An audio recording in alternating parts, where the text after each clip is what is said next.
the translation apparatus up to Mario Cristobal, what he has to say relative to Miami and their charge for a college football playoff berth. Got to handle business against Pitt.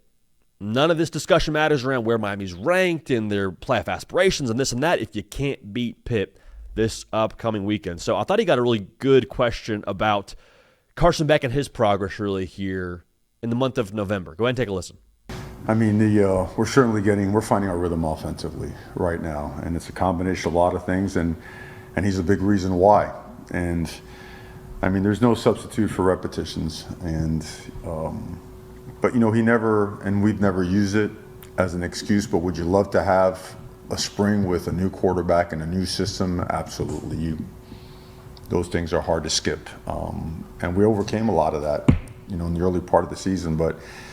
Feel like just over time, the added reps of familiarity with both our players, being connected to our players, both on and off the field, and then just repetition is leading to him playing some awesome football. And, just judging from everything that we're seeing, we feel like it's only going to get better in the next several weeks as well. So that question came with some context of, hey, Carson Beck was on a pitch count in the summer. He missed spring practice. I'm sure even during fall camp, they're trying to kind of manage it and gauge his progress as he's going throughout that whole, session leading into the season. Mario Cristobal, the translation there is, he's obviously playing better right now. He's getting more reps. He missed the most important part of our season when it comes to installing all our base principles, when it comes to building chemistry with wide receivers. He missed the most important, most formative part of our season when it comes to being ready for the fall. So I don't think it's a coincidence now that Carson Beck has thrown for 8 touchdowns and no picks since SMU. It's not a coincidence now that Miami's seemingly finding their footing a little bit offensively. Now, it's also not a coincidence these things are happening against some lesser competition, but the thing that comes to mind to me looking at Miami right now, if Carson Beck is still progressing, maybe we looked at Miami a little bit upside down, because I think we saw them beat Notre Dame, and then we saw them beat Florida State, and we saw them lose to Louisville. We said, wait a second, Miami peaked too early, played their best football too early, everyone's caught up, Miami's fraudulent. And we'll see if we were right about that or not. But I think it's also worth mentioning, hey, maybe Miami just caught an inexperienced Notre Dame team the first week of the season.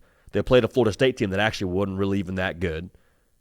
And then we kind of crowned them a little bit early ourselves, and they're actually going to play their best football here in the month of November. They actually lost the games they maybe were supposed to lose relative to where their quarterback was at, where their roster was at.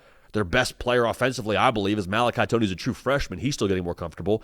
Maybe, just maybe, we thought they peaked too early, when in reality, they beat some Notre Dame's a good football team, but Florida State, not that great of a football team. Florida, not that good of a football team. We were counting those wins in the tally of, hey, look at Miami, look at what they're doing. Look how good they are this year. But actually, they were still a very much so unfinished product. So if that's the case now in the month of November, if the Hurricanes keep trending this way, if Carson Beck keeps playing this way, I keep saying this, don't let him in the door of the college football playoff. Say what you want about the losses to SMU and Louisville, and those teams aren't that great, or they're this or that. Whatever you think about their losses, I understand where that comes from.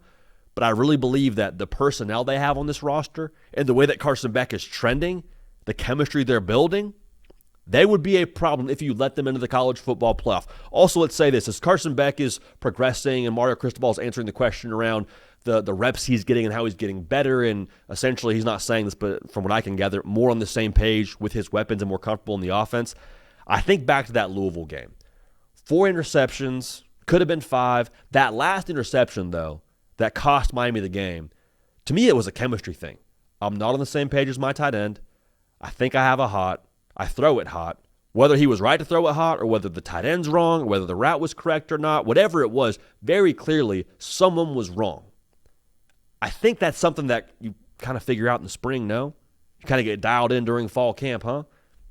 If Carson Beck wasn't getting the reps he was supposed to get during those parts of the year, it would make all the sense in the world now for him to be getting those reps in a live bullet sense and to be playing better football here in the month of November. So again, I think there's a chance now that we all just kind of looked at this Miami experience upside down. We thought they peaked too early. Well, really, maybe they were just having some success early. They weren't necessarily supposed to have, to use the wrong word there. And maybe here in the month of November, Miami turns into a wagon, catch fire in the playoff, and we're having a different discussion here in the month of December about what Miami can be here when it comes to competing for more than just making the playoff. I'll leave it at that. Now, he was also asked about Miami's just competitive disposition right now.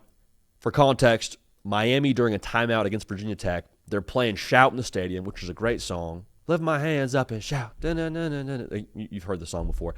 Miami's just having a good time on the sideline, dancing during the timeout. Someone asked him, hey, we noticed that. Is there any emphasis on your team being a little bit more loose, not being so tight with all you have to play for? Thought his answer was interesting. Take a listen. I think dancing during a timeout has nothing to do with performance and never will. I think the improvement in play has been a matter of confidence, execution, continued advancement and evolving on offense as well. Getting a rhythm early, when the ball gets to certain guys, it kind of ignites you a little bit. Guys get fired up. That's contagious. It translates over to the defensive side of the ball as well and special teams. So I think sometimes that's like understood or perceived as just, being overly loose. But, that's I wouldn't say that's it. Playing with confidence, having fun, playing fast due to working hard, but trusting each other, I would certainly say yes. I would agree with that part. Translation, it's got nothing to do with dancing, what we're doing right now on the field, brother. Nothing to do with dancing. Dancing's fun. I like our guys being loose during a timeout. That's all well and good. However, we actually are starting to get our swagger back here, is what I'm reading Mario Cristobal is saying here with that answer. We're actually starting to trust ourselves, trust each other, get some confidence, have some proof in the pudding from those losses to now equating to some more wins and playing our brand of ball. We're kind of catching our stride here. Don't look out, but I think we got our swagger back. Whoa, I got our swagger back here, I'm just saying now. And here's what I will say, too. You got 20 transfers on this team, 20 from this last cycle, one of them being your quarterback. Oh, by the way, you're also counting on a true freshman wide receiver, Malachi Toney, I just mentioned. I think he's probably their best offensive weapon. We've been hurt a little bit here. We got 6 or 7 starters down. We're starting to get more of those guys back in the fold and back to full strength. Maybe, just maybe now, we're actually starting to catch our stride, starting to trust the process a little bit. Last year, looking at Miami and how they kind of folded down the stretch, to be honest here, they looked like a team that was week in and week out just hoping Cam Ward would do something cool and bail them out. You were kind of hoping that. Like they were a team that ran out of gas towards the end of the year and just sputtered through the finish line with a loss to Syracuse, and you're like, gosh dang it, Miami, you blew it. That's on you. I feel the opposite way about this team.